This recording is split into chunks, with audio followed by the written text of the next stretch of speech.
Hola Jenny,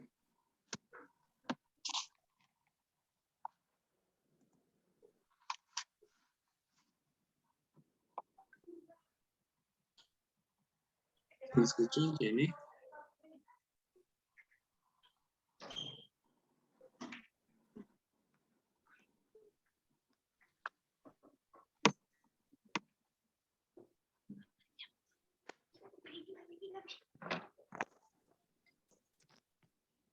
Aranza, buena tarde. Buenas tardes, profe. Hola. ¿Qué tal la lluvia por su pueblo? ¿Ya calmó o sigue igual? Pues ahorita medio se calmó, pero quién sabe, luego está bien loco el clima. Sí, pero bueno, lo importante es que ya se conectaron ustedes dos que son del mismo rumbo, ¿verdad? Y y miren, mejor las otras chicas nos han conectado. A ver, a Cari cómo le va, también tenía problemas con internet. Espero que se conecte. Jenny, buena tarde.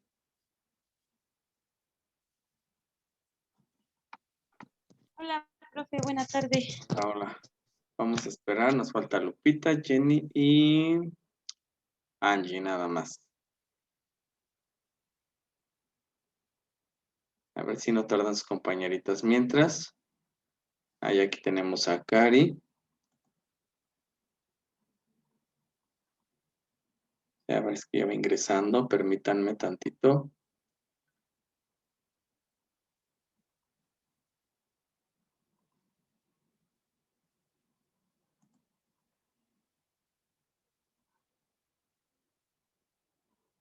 A ver, tenemos a Cari, a ver con 40.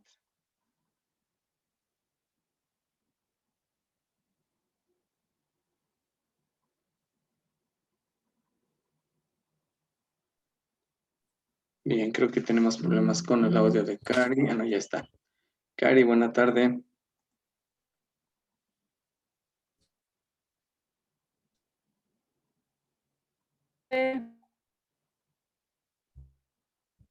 Ok. Hola, Jenny. Hola, chica.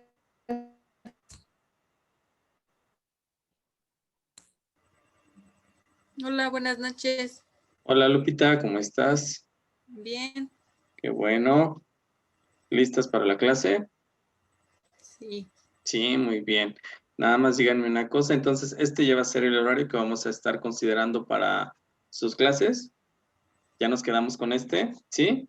Ok, Sí. entonces, al igual que en sus otras asignaturas, les voy a pedir que manden su mensajito a dirección. Ya saben dónde están ustedes de acuerdo o se pusieron de acuerdo para tomar su clase en este horario, por favor, para que yo pueda mandar también mi documento, si son tan amables.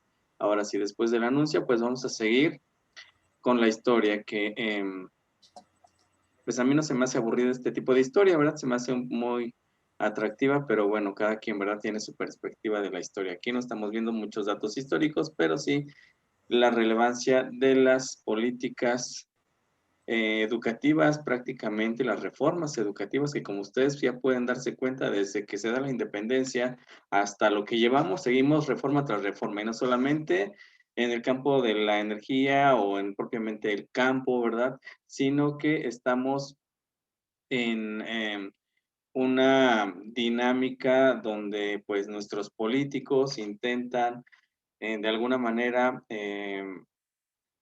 pues dar soluciones a los problemas sociales que se van enfrentando, entre ellas pues la educación y la educación como ese estandarte de desarrollo del país pues siempre está sujeto a cambios, pero sobre todo pues como hoy lo vemos, más que una ideología que permita al pueblo salir adelante, pues se van más por la parte política, no por una corriente ideológica que beneficia a un partido, a un determinado político, y eso pues como que no es válida, a diferencia de los políticos que nosotros estuvimos viendo en algún momento. ¿Sí? Bien, ya tenemos por ahí a quién es Angie. Sí, ¿verdad? O es Cari. Está muy oscuro, no alcanzo a ver. Sí es Angie, ¿verdad? Hola Angie, buena tarde. Bien, continuamos entonces. Ahora sí. Más bien en la clase pasada, pues estábamos comentando acerca de dos personajes importantes, ¿sí? Déjenme ver por aquí para que recordemos un poquito a estos señores. de los que estuvimos hablando bastante. Nada más déjenme ver aquí. Estuvimos hablando pues acerca de lo que fue la creación de la Escuela Nacional Preparatoria. Sí, estuvimos hablando de Gabino Barreda. Déjenme por aquí darle paso a Cari, ya se me fue Cari. Cari tiene problemas hoy con su internet. Bien. Bien, estábamos hablando de Gabino Barreda, ¿sí? Acerca de todos los aportes que hizo, las reformas que hizo, y por qué se le considera a un personaje dentro de las reformas como un antes y un después, a partir de la ideología y de la introducción del positivismo, de una educación científica en lo que fue, lo que pues era el incipiente sistema educativo nacional, sí, lo que era México también, pues estuvimos hablando acerca de... pues cómo Barreda instaura pues esta ideología de crecimiento de la educación, sobre todo con lo que fue la educación elemental, se preocupó mucho por esto, pero sobre todo el paso que da de quitarle ese poder que tenía el clero sobre la eh, educación a partir de lo que fue el cierre pues de la Real Pontificia Universidad de México y la creación de la Escuela Nacional Preparatoria. Hoy en día la Escuela Nacional Preparatoria pues obviamente son todas las preparatorias que son parte de la Universidad Nacional Autónoma de México, por lo tanto sigue vigente y siempre sus aniversarios actuales van contando desde su creación, desde que Gabino Barreda pues crea estas instituciones, ¿sí?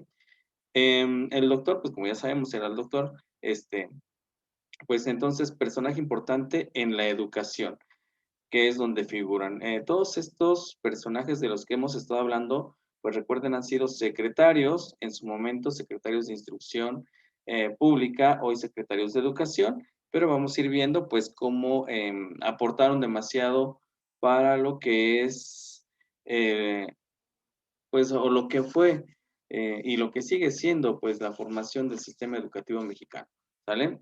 Ojalá se hubiera quedado con esas reformas que estuvieron en su momento muy actualizadas, obviamente iban de acuerdo a la época, en su momento sí hicieron y reformaron la educación para un beneficio de la sociedad mexicana de aquel entonces, y pues bueno, qué padre que también, digo, hoy todavía los que están en la educación, los secretarios se llegan a, de alguna manera, sustentar en estas bases, pero pues no han logrado hacer los cambios como estos políticos que vamos a estar viendo. Así que en la clase de hoy, pues vamos a ver por ahí a dos políticos importantes. Vamos a ver aquí, déjenme por aquí poner, bueno, Cari nos va a exponer, pero tiene problemas, ya me había dicho, con su internet. Me mandó su trabajo. Déjenme por aquí ponerlo. ¿Sale? Vamos a ver a dos personajes importantes también dentro de la política educativa mexicana en esta transición que hay ahora de lo que es la reforma al porfiriato. Perdón, yo les había dejado con anterioridad por ahí que leyeran su libro de la página 40 a la 52. ¿Sí recuerdan, verdad? Y les dije, lean, no quiero que escriban, solamente que lean para que no perdamos la coherencia, puesto que en el temario pues se van quedando de pronto, permítanme, déjenme ver aquí a Cari. Déjenme contestarle. Bien, déjenme ver si puedo hacer llamada a Cari. Permítanme tantito, déjenme levantarme por el celular que lo dejé en otro lado. Y necesito el teléfono para marcarle, a ver si puedo conectarla por...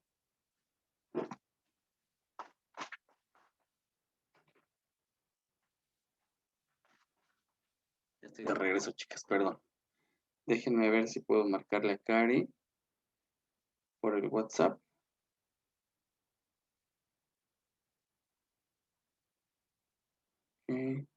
Permítanme nada más.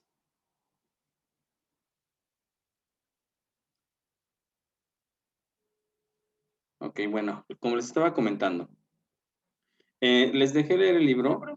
Hola, Cari, ¿ahí me escuchas? Sí. Ah, ok. Bueno, ¿te parece que te mantengo aquí en llamada? Ahorita si Claro. quieres subo aquí todo. Ojalá tus compañeras puedan escucharte para lo que vas a exponer. Si quieres te vas guiando allá en tu máquina, con tu diapositiva, ¿sí? A ver, déjame ver nada más que Sí. ellas puedan escucharte. No sé si escuchan ahí a Cari. A ver, habla Cari, por favor, a ver si te escuchan. Hola, ¿sí me escuchan? Sí, Ah, ok, muy bien. He hecho esto, ahora sí, espero ahora que la batería alcance porque, ay, mis cosas, pero bueno, mientras expongas no hay problema. Pero bueno, antes de que expongas, comentaba yo que les dejé leer el libro precisamente de estas páginas porque se quedan algunos autores pendientes antes de los que vamos a tocar, a Repsamen y Carrillo. Se quedan por ahí lo que es Ezequiel Montes, se queda pendiente también de alguna manera la labor que tuvieron Ignacio Ramírez, sí, que no vienen en el temario, pero que también hicieron labores, algunos, otros se quedaron como que no, a Protasio Tagle y a Manuel Flores, que fueron otros secretarios que estuvieron en este lapso antes de que Repsamen y Carrillo pues tomaran, o bueno, no que Repsamen, sino por ahí a los autores que vienen, que se quedan en este tiempo, ¿sí? Entonces, por eso es que necesitamos que lean también el libro para que no vayan perdiendo la coherencia o la concordancia de lo que va pasando. Si ustedes leyeron el libro, ¿quién leyó el libro? A ver, sean honestas, ¿quién leyó el libro? Y todavía se los puse por ahí en las tareas, que hasta la página 100 precisamente. ¿Sí lo leyeron? No. Sí, profe. ¿Sí? A ver, Cari. Por ahí en estos autores aparece una figura a la que no hizo mucho, pero sí criticó bastante y obviamente porque era parte de la otra corriente, que fue Ezequiel Montes. ¿Cuál fue la postura que este secretario tuvo ante lo que Barreda había propuesto con el positivismo? ¿Quién se acuerda de lo que hizo Ezequiel Montes?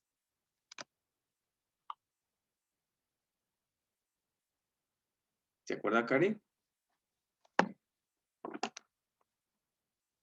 Es que en lugar de avanzar, como que se quedaba sus ideas, como que no avanzaba, sino, como dice usted, como que criticaba y realmente no hacía mucho, sino que tenía hasta cierto punto ideas encontradas, ¿no?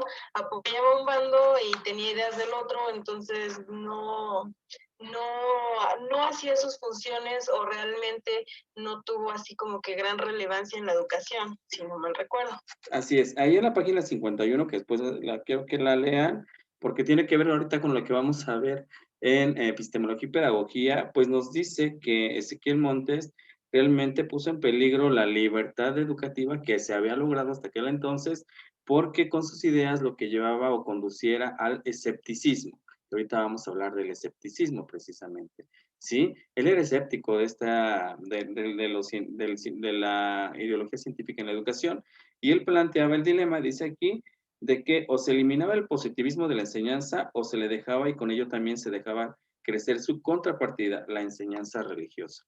¿Vale? Él estaba en contra de la educación científica. Él quería quitarla de lo que era pues el sistema de aquel entonces, ¿sí? Entonces él en su periodo suprimió la lógica positivista de la Escuela Nacional Preparatoria, precisamente, ¿sí? Entonces, realmente en este periodo de Ezequiel Montes, a diferencia de los otros, pues no se logró mucho, por el contrario, peligró la ideología educativa y del sistema durante este periodo.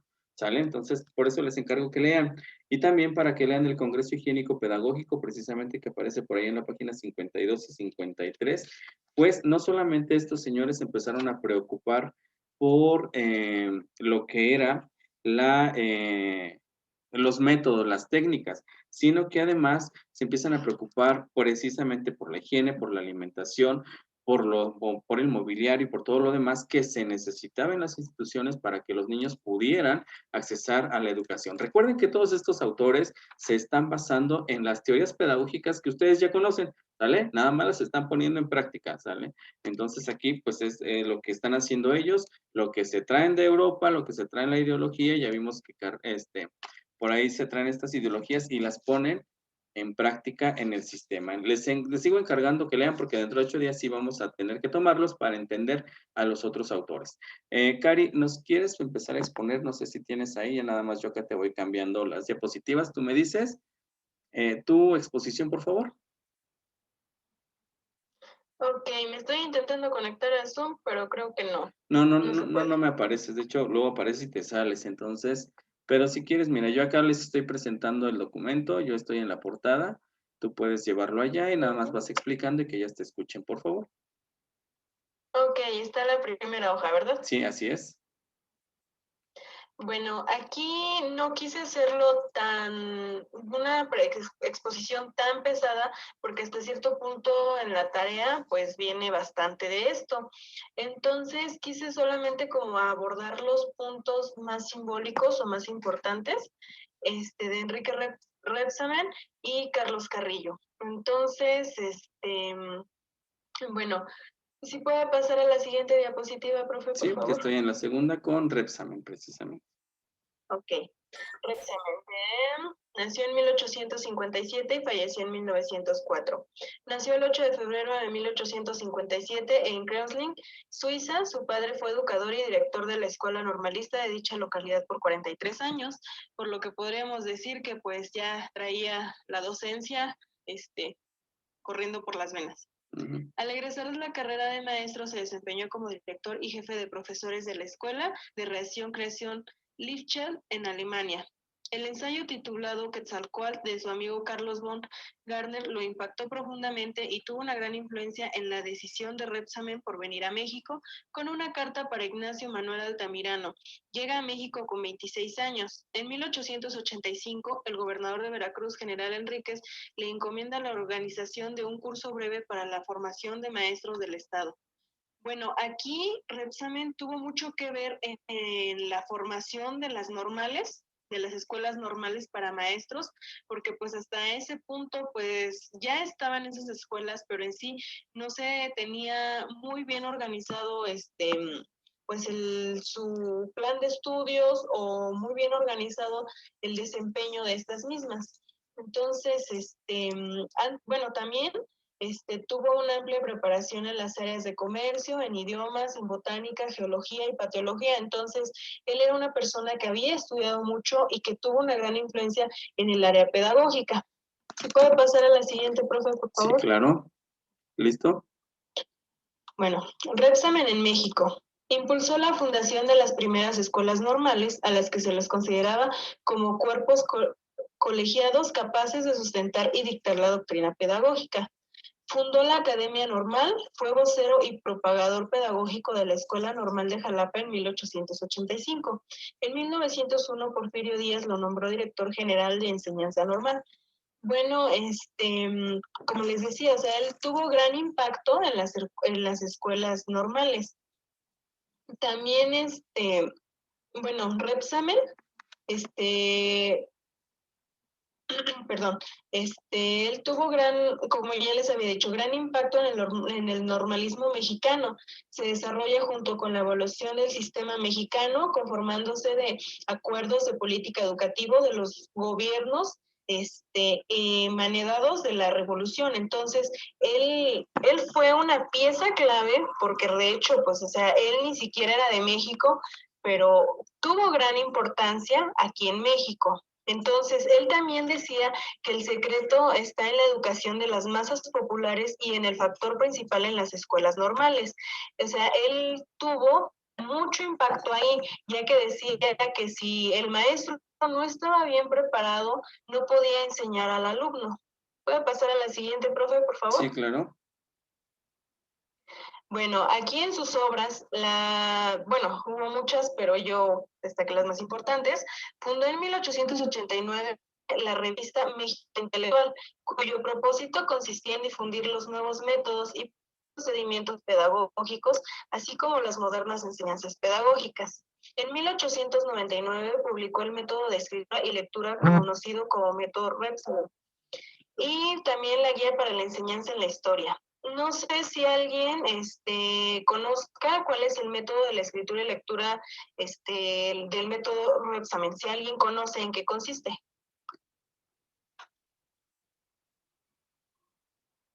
Parece que no. No, la ¿No, verdad. nadie? No conocen cuál Bueno, es. Era el su método método de él, A ver, Jenny, ajá. Bueno, lo que yo investigué creo que era el método de enseñarle al niño, en vez de el nombre de la sonido. ¿Sí me escuchan? Se te interrumpió, pero a ver, otra vez repítenelos, por favor. Ah, a ver si así me escuchan. ¿Sí me escuchan? Sí, así sí. Ok, lo que yo investigaba era que era el método de enseñarle al niño en vez del nombre de las letras, el sonido. Ok. ¿Estamos de acuerdo, Cari? Un fonético, el método fonético prácticamente. ajá, sí, en eso consistía.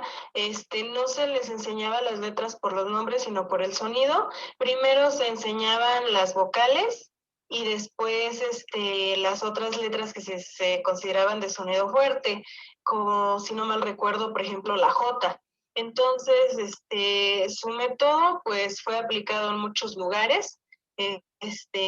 Aunque fue muy criticado, tuvo grandes resultados que pues muchos no se esperaban. Pues también otra cosa que distinguía a Rebsamen, es que él confesó que tenía una gran admiración por Pestalozzi. Él lo consideraba el padre de la escuela moderna y cuyo mérito reside en el amor a los niños y en el equilibrio que logró en una formación física, intelectual y moral. Entonces, pues se podría decir que él admiraba mucho a Pestalozzi y hasta cierto punto intentaba guiarse en su modelo educativo. O bueno, en su obra, perdón. Su obra, sí. ¿Hasta ahí alguna duda? ¿Dudas, chicas? No. No. Ok, continuamos. Bueno, si puedo pasar a la siguiente Ahora diapositiva, vamos profe, con por favor. Carrillo. Ahora sí. Ok, Carlos Carrillo. Sí es mexicano. Nació en Córdoba, Veracruz, el 27 de julio de 1855. Murió en la Ciudad de México el 3 de marzo de 1893. Abogado y educador. Estudió en el seminario y luego en el Colegio del Estado, profesor de la Escuela Normal de Jalapa en México. Fundó la Sociedad Mexicana de Estudios Pedagógicos y la mayor parte de su vida la dedicó al magisterio. Fue un autor de cursos elemental de la lengua española dirigido a la escuela elemental. El objetivo del libro era enseñar el lenguaje independiente de la gramática. Sus artículos han sido traducidos al alemán y reproducidos en Sudamérica. Fue defensor de la igualdad en el trabajo docente de maestros y maestras y por lo tanto expresaba que los salarios no deberían ser diferentes. Impulsó el crecimiento de las escuelas públicas en su época y eran pocas y poco nivel. Bueno, aquí algo importante, bueno, como un dato extra, su nombre completo era Carlos Arturo Carrillo Gastaldi, pedagogo mexicano del siglo XIX. Y fue uno de los pedagogos más importantes de la historia de México, ya que él toda su vida, como ya lo mencioné, la dedicó al magisterio y tuvo grandes obras. Y pues como tal, él creó la reforma de la escuela elemental. Y esta reforma dice que debe empezar por la preparación del maestro, haciendo que llegue la ciencia pedagógica hasta los lugares más apartados de la República. La ciencia del niño, la ciencia elemental, que aún era desconocida en México, por lo cual habría que traerla de Europa, traducirla y publicarla en ediciones económicas, porque de hecho él estudió en Europa, él se dio cuenta de cómo era la educación allá y quiso hasta cierto punto adaptar el modelo educativo europeo aquí en México. Como lo dijo el profe en las clases pasadas, en México íbamos muy bien en la educación, nada más que pues quién sabe qué pasó a medio camino, ¿verdad? Y ya no fue así. Si puede pasar a la siguiente diapositiva, claro profe, que sí. por favor. ¿Ya está? Ok. Carrillo parte del pensamiento de que el atraso de los pueblos depende en gran medida de la mala organización y los impropios métodos de enseñanza en los empleados. Bueno, aquí tengo que, bueno, me gustaría poner un ejemplo, ¿no? Mi bisabuelo fue maestro y mi abuelo también, pero yo supongo que mi bisabuelo sí estudió porque tengo entendido que también era doctor. Mi abuelo, por su parte, en ese tiempo decía que si acababas la primaria, ya eras maestro, ya podías. Entonces, solamente la primaria decía maestro. Entonces, así como que en un pueblo tener buena educación no se podía. De hecho, él me platicaba que solamente existía educación hasta cuarto año de primaria, que ya pasando cuarto solamente te podías ir a estudiar a una ciudad, quinto y sexto. En un pueblo no encontrabas esa educación. Entonces, él se fue a la Ciudad de México para poder terminar su primaria. Entonces, había un gran atraso en las zonas rurales. En las ciudades era donde iban más avanzados. Sin embargo, en los pueblos pues tenían instalaciones en condiciones muy precarias y aparte pues los maestros no estaban lo suficientemente preparados. Bueno, solo quería expresarlo así, ¿no? Poner un ejemplo. No, y está bien, Cari, o sea, de hecho fue lo que pasó, que de hecho esto de lo que nos acabas de comentar lo vamos a ver en temas más adelante, precisamente con lo que fue la creación de todas las escuelas rurales, la educación rural, que fue un gran modelo también educativo en México, pero eso sigue como en otras dos clases más o menos. Seguimos, Cari. Sí, profe, gracias. La educación elemental es la base sobre lo que se erige en la grandeza de las naciones. Bueno, aquí pues yo creo que esto lo hemos visto ya que las naciones con más educación son potencias mundiales. Ahí tenemos de ejemplo a China, Japón, Estados Unidos y pues otros lugares con otra educación pues no tan buena, pues desgraciadamente somos tercermundistas. Bueno, voy al siguiente punto. Al primer modo de enseñanza se le llama modo sucesivo y al segundo modo simultáneo. Aquí estos modos de enseñanza son relativos de la didáctica. Bueno, dice, especial aplica consecuente la doctrina establecida acerca del concepto de educación como cultivo de hábitos y destreza. Entonces, bueno, tenían que bueno, realmente decimos cultivar en el niño esos hábitos para que sea más despierto, para que genere ciertas habilidades, ciertas competencias y bueno, un alumno competente, entonces valga la redundancia, que sea un alumno capaz de desarrollar habilidades y conocimientos en base a sus conocimientos previos. Bueno, yo así lo entendí. En los temas relativos de la didáctica especial aplica consecuentemente la doctrina establecida acerca del concepto, bueno, eso ya fue lo que dije más, lo que dije anteriormente. Muy bien, la que Si puede sigue. pasar a la siguiente diapositiva. Sí, ¿listo? Por favor. Muy bien, listo. Ok. La eficaz influencia de la escuela modelo de Orizaba en sus propósitos de modernizar la enseñanza fue sostenida y llevada a todos los confines de la República. Existen de manera general dos maneras de enseñar, los procedimientos sintéticos y los procedimientos analíticos. Los primeros son presa de un artificialismo, mientras que los segundos acorden con la naturaleza del niño. Las ideas pedagógicas de Carrillo son importantes, había cuenta de la época en que fueron sustentadas. Bueno, en las páginas que nos dejó el profe, en los links, venía información acerca de Carrillo. En una de ellas especialmente habla de que él fue maestro y publicista y que él creó una revista con el fin de dar a conocer el pensamiento pedagógico y bueno, hasta cierto punto métodos que no se utilizaban aquí en México, con el afán de desarrollarlos aquí y de tener un sistema educativo más capaz. ¿Hasta aquí alguna duda? ¿Dudas, chicas? Parece que no. Dicen que no. Bien, continuamos entonces. Que me expliquen por qué no le entiendo. Ah, no es Ah, cierto. bueno. No, no es cierto. ¿Si puede pasar a la última diapositiva, profe, Sí, por favor? claro. Bueno, en las páginas que también, de las páginas del libro, en las 50 y tantos, si no mal recuerdo, también viene esto que les estoy manejando aquí en esta última diapositiva. Que Carrillo ocupó cargos importantes y también trabajó en colaboración junto a Repsamen, en la cátedra de la Escuela Normal de Jalapa, para su desarrollo. No sé si lo llegaron a encontrar en la lectura. Bueno, yo creo que sí, ¿verdad? Porque ahí estaba. Entonces, ellos dos trabajaron en conjunto, junto con otros personajes. Ahorita, la verdad, no recuerdo los nombres, pero en esas páginas del libro vienen sobre cómo ellos fueron dos personajes muy importantes. Repsamen, aunque no fue pedagogo, fue docente, pero tuvo gran auge en la pedagogía mexicana sobre todo, y Carlos Carrillo se puede decir que fue el pedagogo más importante de su época, tratando de introducir este sistema educativo europeo. Y pues en sí los dos tuvieron grandes ideas y los dos se basaron mucho en las escuelas normales.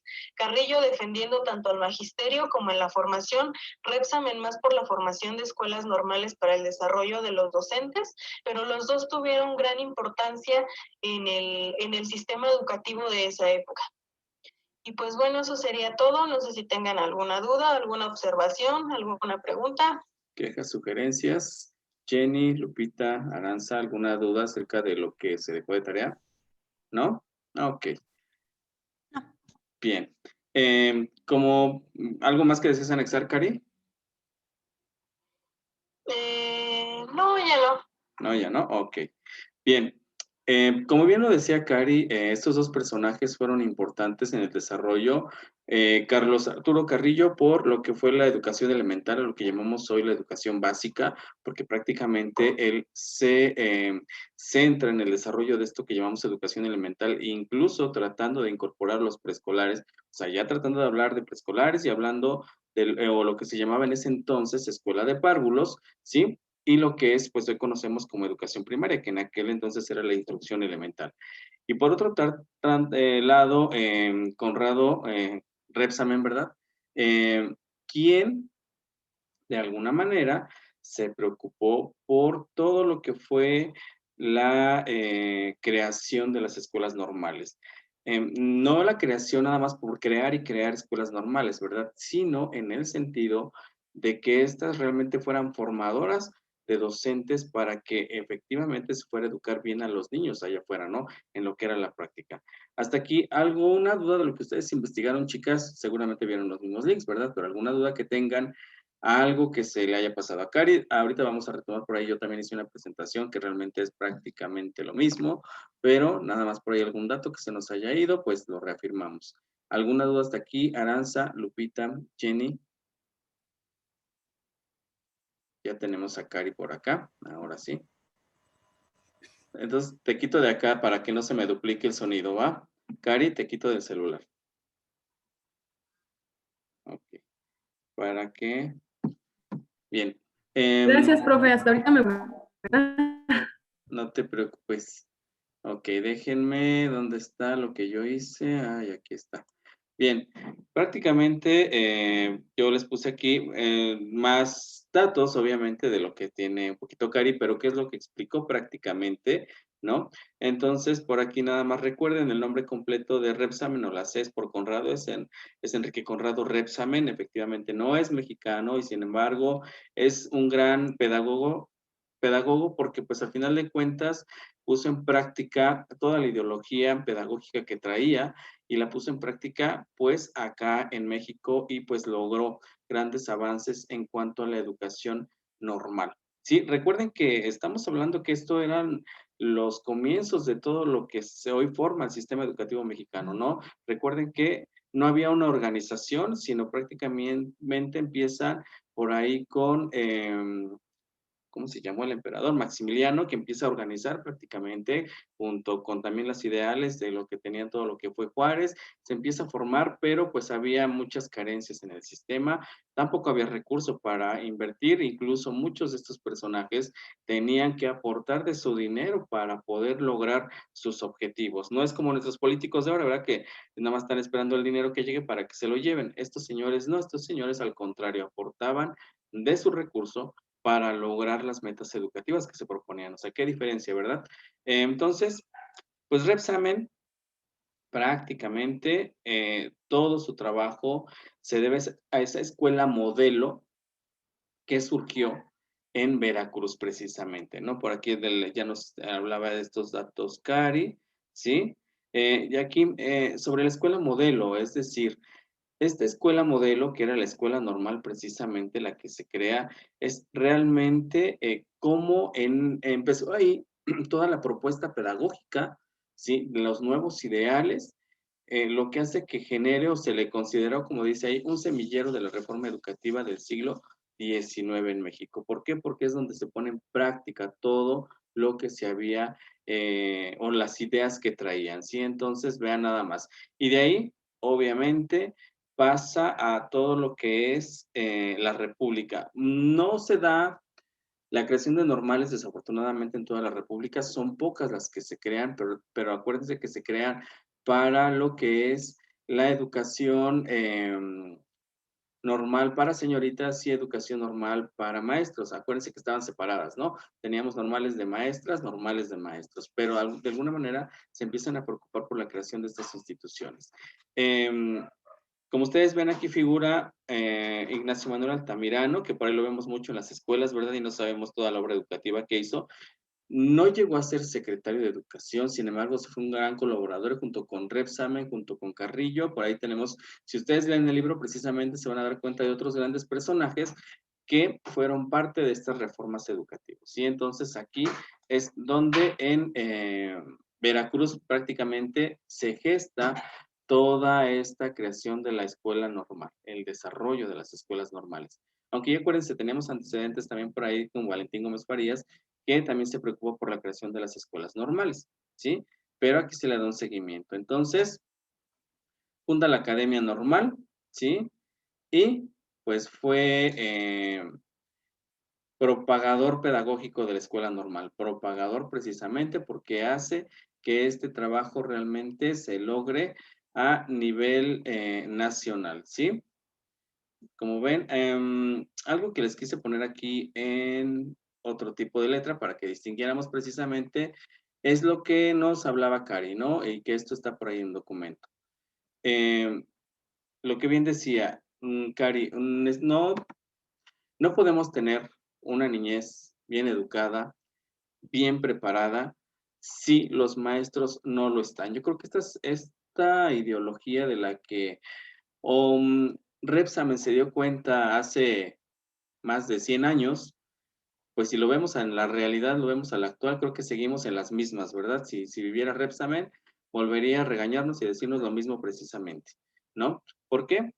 Porque, pues hoy, como dice aquí, la educación de las masas populares, su base está en las escuelas normales, porque de las escuelas normales son de donde egresan los maestros que van a formar esas futuras generaciones.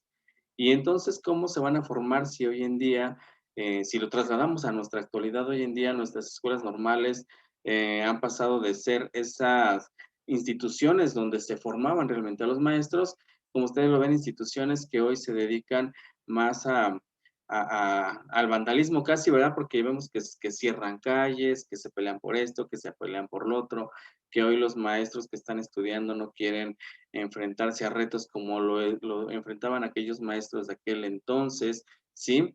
Él decía que de nada servía precisamente un edificio elegante, gabinetes repletos de material escolar, bibliotecas apretadas por gruesos volúmenes y brillantes profesorados desfilando majestuosamente, si una escuela normal no ponía en práctica la teoría y esa teoría la ponía en práctica dentro de las aulas, ¿no? Para formar a ciudadanos en un carácter científico. Entonces vean la importancia, pues, que le daba reexamen a esta educación. Chicas, se me va a cerrar aquí tantito, las veo en un minuto, ojalá pueda volver a entrar Cari, porque va a decir, ya entró, ya me va a sacar otra vez. Pero nos vemos en 30 segundos, por favor, tantito, porque se me cierra aquí.